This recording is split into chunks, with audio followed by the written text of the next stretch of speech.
एक मनुष्य जिसने सजगता खो दी है, वे तुरंत नहीं गिरते। पहले उनकी परीक्षा होती है, शत्रुओं द्वारा नहीं, युद्ध द्वारा नहीं, बल्कि उससे भी अधिक खतरनाक किसी चीज द्वारा, चयन। क्योंकि अब कली उनके भीतर है और अवसर आता है। महाभारत वन पर्व से।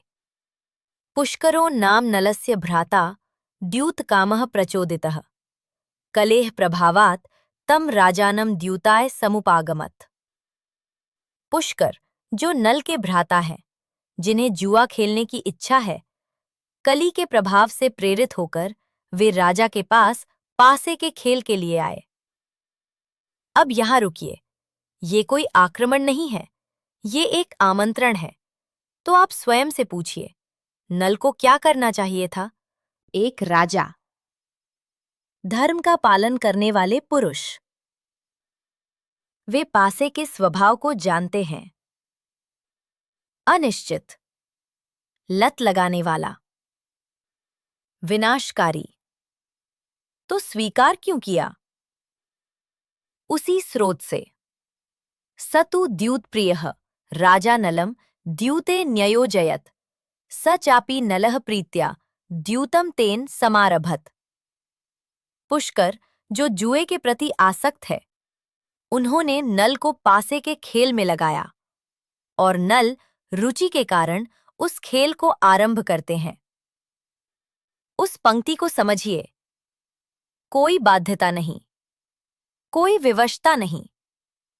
उन्होंने आरंभ किया अपनी रुचि से। ये वास्तविक खतरा है। जब मन उस बात से सहमत होने लगता है जिसका उसे विरोध करना चाहिए, और एक बार जब ये आरंभ होता है तो ये रुकता नहीं है। द्यूतेन ह्रियते राज्यम, द्यूतेन ह्रियते धनम, द्यूतेन ह्रियते सर्वम।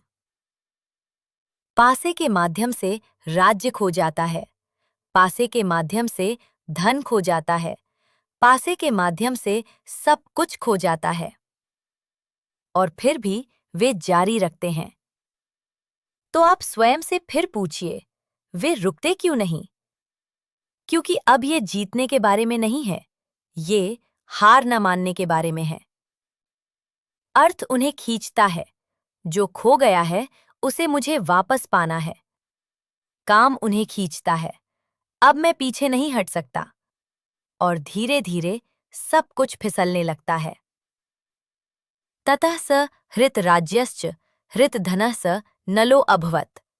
तब नल अपना राज्य खो देते हैं और अपना धन भी खो देते हैं। लेकिन वो भी सबसे निम्न बिंदु नहीं है, क्योंकि धन वापस आ सकता है, राज्य पुनः प्राप्त किया जा सकता है।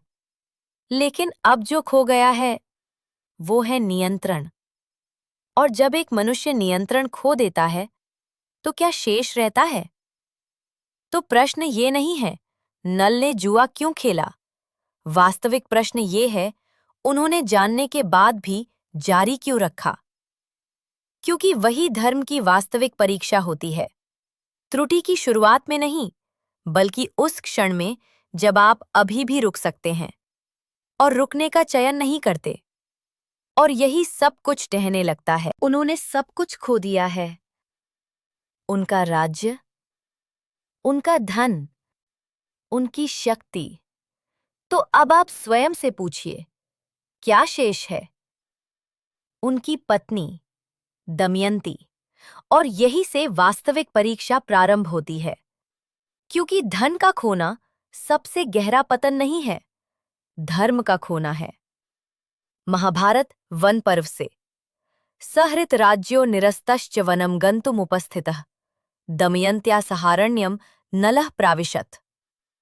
राज्य खो देने के बाद, निकाले जाने पर, नल वन में प्रवेश करते हैं दमयंती के साथ। इस क्षण को ध्यान से देखिए, वे उन्हें छोड़ती नहीं हैं। जब उनके पास कुछ भी नहीं है, वे उनके साथ रहती हैं। कोई महल नहीं, कोई सुरक्षा नहीं, केवल कष्ट। और फिर भी वे रहती हैं। तो अब प्रश्न बदल जाता है, अर्थ के बारे में नहीं, बल्कि मन के बारे में, क्योंकि उनके भीतर कुछ टूट रहा है। उसी स्रोत से सचिंतया मास तदा दुःख शोक समन्वितः कथम नु जीवेद इयं मया हीना सुदुःखिता।